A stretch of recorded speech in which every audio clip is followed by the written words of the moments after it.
सरस्वती नमस्तुभ्यं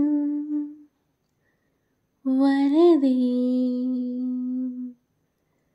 कामरूपिणी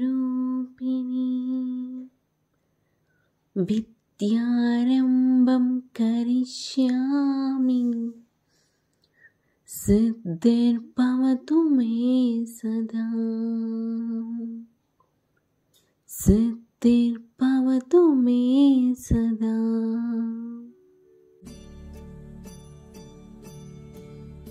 hello everyone, ఎలా ఉన్నారు అందరూ?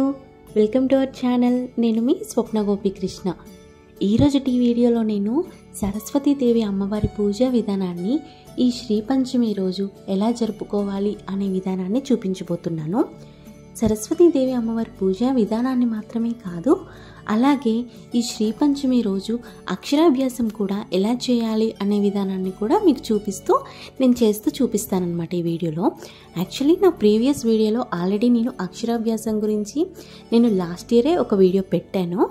అండ్ నా వీడియోస్లో కూడా నేను అక్షరాభ్యాసం ఎప్పుడు చేయించాలి, ఏ వయసు వారికి చేయించాలి, ఎలాంటి సమయంలో చేయించాలి, అలాగే అక్షరాభ్యాసం చేయడానికి ఏ ముహూర్తాలు చూసుకోవాలని చాలా డౌట్స్ ఉంటాయి కదా అందరికీ. ఆ విషయాలన్నీ కూడా నేను నా ప్రీవియస్ వీడియోలో ఆల్రెడీ పెట్టానన్నమాట. ఒకవేళ మీరు ఆ వీడియో కనుక మిస్ అయి ఉంటే నేను డిస్క్రిప్షన్ బాక్స్లో ఆ వీడియో లింక్ అనేది ఇస్తాను, తప్పకుండా చూసేయండి. ఇంకా మీకు ఏమైనా డౌట్స్ ఉంటే నన్ను ఒకసారి కామెంట్ సెక్షన్లో అడగండి, మీకు తప్పకుండా రిప్లై ఇస్తాను. నాకు తెలిసినంత వరకు నాలెడ్జ్ అనేది మీతో షేర్ చేసుకుంటున్నాను. ఏమైనా తప్పులుంటే నన్ను క్షమించండి. అలాగే ఇంకా నాది ఏమైనా తప్పులుంటే నాకు చెప్పండి కామెంట్స్ రూపంలో, నేను తప్పకుండా సరిదిద్దుకుంటాను. ఈరోజు ఈ వీడియోలో నేను సరస్వతీదేవి అమ్మవారి పూజా విధానాన్ని శ్రీ పంచమి రోజు ఎలా జరుపుకోవాలనేది చూపిస్తానని చెప్పాను కదా. ముందుగా ఈ సరస్వతీదేవి అమ్మవారి పూజా విధానానికి మనకి ముఖ్యంగా కావాల్సింది సరస్వతీదేవి అమ్మవారి ప్రతిమ కదా, ఆవిడకే కదా మనం పూజ చేసేది. ఒకవేళ సరస్వతీదేవి అమ్మవారి ప్రతిమ కనుక మీ దగ్గర లేకపోయినట్లయితే, అంటే ఫోటో కానీ విగ్రహం కానీ ఏది ఉన్నా పర్లేదు, ఏది కూడా లేనట్లయితే కనీసం లక్ష్మీదేవి అమ్మవారి విగ్రహమైన ఇంట్లో ఉంటుంది కదా, ఆ లక్ష్మీదేవి అమ్మవారిని ఫోటోని చూస్తూ మనం అమ్మవారిని సరస్వతీదేవి అమ్మవారిగా భావిస్తూ పూజ చేసినా సరిపోతుంది. ఒకవేళ ఆ ఫోటో కూడా లేదు అనుకున్నవారు పసుపుతో గౌరీదేవిని చేసి ఆ అమ్మవారిని కూడా మనం సరస్వతీదేవి అమ్మవారిగా భావించి పూజ అనేది చేయవచ్చు. ఇంకా ముందుగా ఏ పూజకైనా సరే మన విఘ్నదేవుణ్ణి గణపతి దేవుణ్ణి ఫస్ట్ పూజించి తరువాత మనం ఎవరికైతే పూజ చేయాలి అనుకుంటున్నామో, వ్రతం చేయాలనుకుంటున్నామో ఆ పూజ అనేది మనం ప్రారంభించాలి. ముందుగా మన వినాయకుడికి తప్పకుండా పూజ అనేది చేయాలండి. ఇక్కడ నేను ఒక చిన్న తమలపాకు మీద చిన్న వినాయకుడి బొమ్మని పెట్టేసి నేను ఫస్ట్ పూజ చేద్దామనేసి అనుకుంటున్నాను. నా దగ్గర వెండి విగ్రహం ఉంది కాబట్టి నేను ఇలా చేస్తున్నాను. లేనట్లయితే మీరు పసుపుతో గణపతి దేవుణ్ణి చేసి, పసుపుతో చేస్తారు కదా, తెలిసే ఉంటుంది కదా అందరికీ, అలా చేసి గణపతి దేవుణ్ణి పూజించాలన్నమాట. ఇకపోతే నేనిక్కడ వినాయకుడి స్వామి, లక్ష్మీదేవి అమ్మవారు, అలాగే పక్కన సరస్వతీదేవి అమ్మవారు ఉన్న విగ్రహాన్ని ఒకదాన్ని పూజిస్తున్నాను ఈరోజు. యాక్చువల్లీ ఇలా గనక మనకి విగ్రహాలే కాదు, మనకి ఫొటోస్ కూడా దొరుకుతూ ఉంటాయి కదా, మధ్యలో వినాయక స్వామి ఉండి అటు పక్కన లక్ష్మీదేవి, ఇటు పక్కన సరస్వతి అమ్మవారు ఉంటారు కదా, అలాంటి ఫోటోకి కూడా మీరు పూజ చేస్తే ఇంకా మంచిదన్నమాట. మీరు తప్పకుండా అక్షరాభ్యాసానికి ఇంకా ఈ సరస్వతీదేవి పూజకి మీకు ముఖ్యంగా కావలసిన వస్తువులు కొన్నిటిని చెప్తాను, వినండి.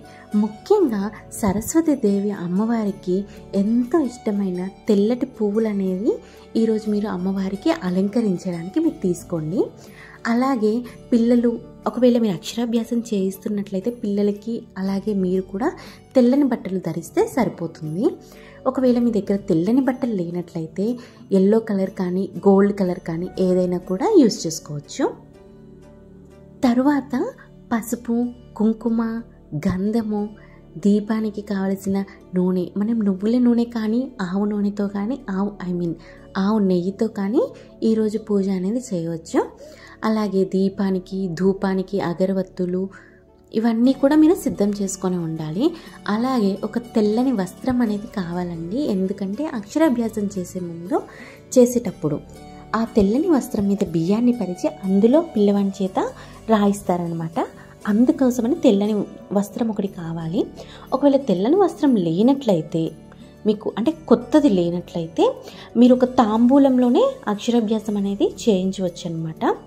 ఇక్కడైతే నేను ముందుగా గణపతి దేవునికి పూజ చేసి తర్వాత సరస్వతీదేవి అమ్మవారికి పూజ చేస్తున్న వీడియో మీకు చూపిస్తున్నాను. గణపతి దేవునికి ముందుగా మనం సంకల్పం చెప్పుకొని తరువాత గణపతి అష్టోత్తర శతనామావళి ఏమైనా గణపతి స్తోత్రాలు ఉంటాయి కదా, ఏదైనా ఒకటైనా చదువుకోవచ్చు.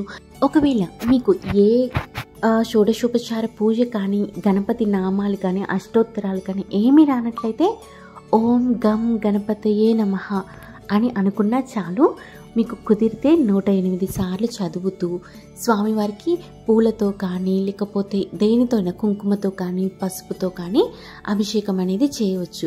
తర్వాత నేను లక్ష్మీదేవి అమ్మవారికి కూడా నేను ఇలాగా పువ్వులతో లక్ష్మీ అష్టోత్తరాన్ని చదువుకున్నాను. మీకు కుదిరితే చదువుకోండి. ఈ పూజ పిల్లలతోనే చేపించాలని ఏమీ లేదండి. మన పిల్లల భవిష్యత్తు కోసం మనం కూడా చేయొచ్చు. ఇది కేవలం చదువు అనే కాదండి, విద్య అంటే అందులో చాలా రకాల కళలు ఉంటాయి కదా. మన పిల్లవాడు చదువులో మాత్రమే రాణించాలి అని కాకుండా వాళ్ళకి ఇష్టమైన ప్రతి కళలో కూడా నైపుణ్యం సాధించాలి అని మనం ఈ పూజ అనేది చేసుకోవచ్చు. అలాగే ఇక్కడ నేను స్వామి అమ్మవార్లకు వస్త్రం అనేది సమర్పిస్తున్నాను. తరువాత మనము స్వామి అమ్మవార్లకు తాంబూలం అనేది సమర్పించాలి. ఈ తాంబూలంలో అందరికీ తెలుసు కదండి, తమలపాకులు, వక్క, ఇంకా ఒక పువ్వు, ఒక నాణెము, ఏదైనా ఒక చిన్న పండు ఇలా పెట్టుకుంటే సరిపోతుందన్నమాట. ముందుగా గణపతికి ఇలా పూజ చేసి దీపం, ధూపం, నైవేద్యం అన్నీ సమర్పించి తాంబూలం ఇచ్చి తరువాత మనము సరస్వతీదేవి అమ్మవారికి పువ్వులతో కానీ లేదా పసుపుతో కానీ కుంకుమతో కానీ మనము అష్టోత్తరాలు చదువుకుంటూ పూజ అనేది చేయాలండి. అమ్మవారికి పూజ చేసిన తరువాతే మనము పిల్లవానితో అక్షరాభ్యాసం అనేది చేయించాలి. సరస్వతీదేవి అమ్మవారి షోడశోపచార పూజ అయిపోయిన తర్వాత ఒకవేళ మనకి కావాలి అనుకుంటే అమ్మవారికి మనం పాలాభిషేకము, తేనెతో, ఇలా పండుతో ఇలా పంచాభిషేకం అనేది చేయవచ్చు అన్నమాట. ఇలా అమ్మవారి పూజ కూడా చేసిన తరువాత మనం అక్షరాభ్యాసం అనేది ప్రారంభించాలి. ఈ అక్షరాభ్యాసం అనేది మీకు ముందుగా చెప్పినట్లుగా ఒక తెల్లని వస్త్రాన్ని కింద పరిచి దాని మీద 3 దోశలతో బియ్యాన్ని తీసుకొని మనం దాన్ని ఇలా సాఫ్ట్గా చేయాలండి. రౌండ్గా కానీ లేదా స్క్వేర్ షేప్లో కానీ ఒక ఆకారం వచ్చేలాగా చేసుకొని, అంటే మనం అక్షరాభ్యాసం చేయించడానికి వీలుగా చేసుకుంటే సరిపోతుంది. ఇందులో 3 గీతలు ఇలా 3 భాగాలుగా వచ్చేలాగా 2 గీతలు గీయాలండి. ఈ 2 గీతలు ఇలా గీస్తే మనకి 3 భాగాలు అనేవి వస్తున్నాయి కదా.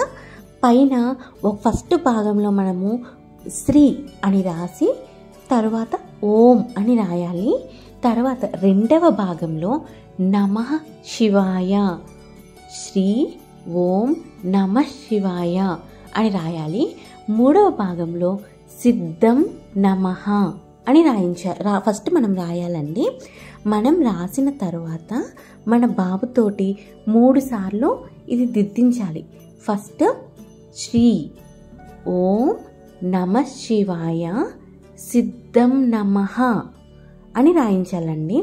తరువాత మనము ఎప్పుడైనా కూడా పలక మీద స్టార్ట్ చేస్తాం కదండి.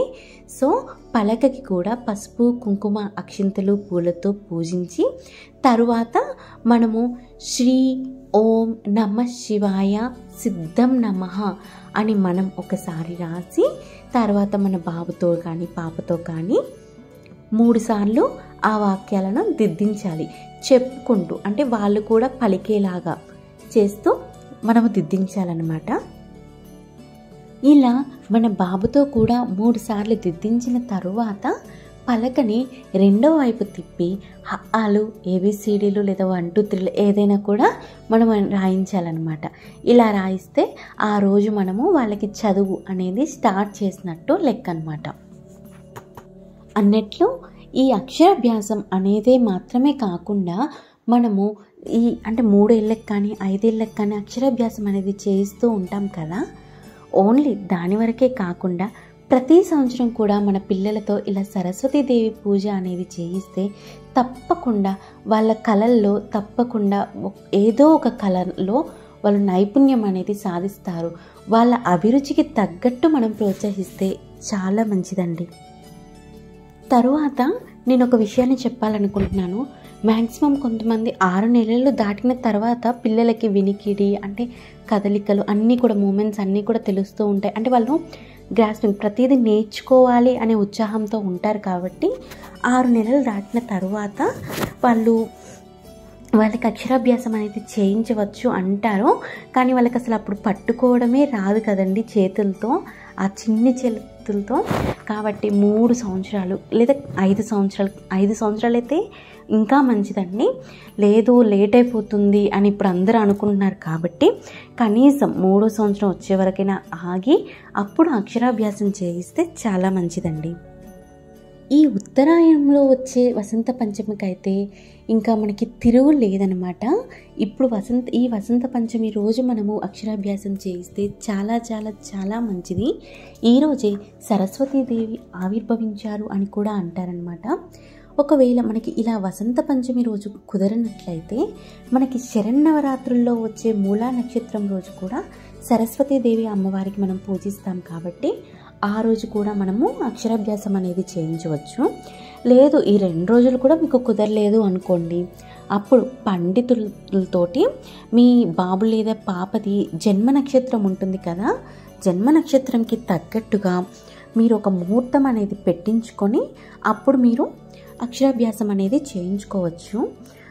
లేదు అనుకుంటే ఈ వసంత పంచమి రోజు కానీ లేదా శరన్నవరాత్రుల్లో వచ్చే మూల నక్షత్రం రోజు కానీ మీకు తిథితోటి ఇంకా ఏ ముహూర్తంతో పని లేదనమాట. మీరు ఆ రోజు ఎప్పుడైనా కూడా మీరు అక్షరాభ్యాసం అనేది చేయించుకోవచ్చు. మీరు నిస్సందేహంగా ఇంట్లోనే మీరు ఈ పూజ అనేది చేయించుకోవచ్చండి. కాకపోతే ఒకవేళ ఇల్లు శుచిగా లేకపోయినా అంటే కొంతమందికి సూతకం అలా ఉంటుంది కదా, అలాంటి వారు ఎవరైనా కానీ మీరు ఏదైనా గుడిలో ఈ అక్షరాభ్యాసం అనేది చేయించుకోవచ్చు. ఈ అక్షరాభ్యాసం అనేది గుడిలో చేయించుకున్నప్పుడు అందరూ కూడా తప్పకుండా గురువుతోనే చేయించుకుంటారు కదా.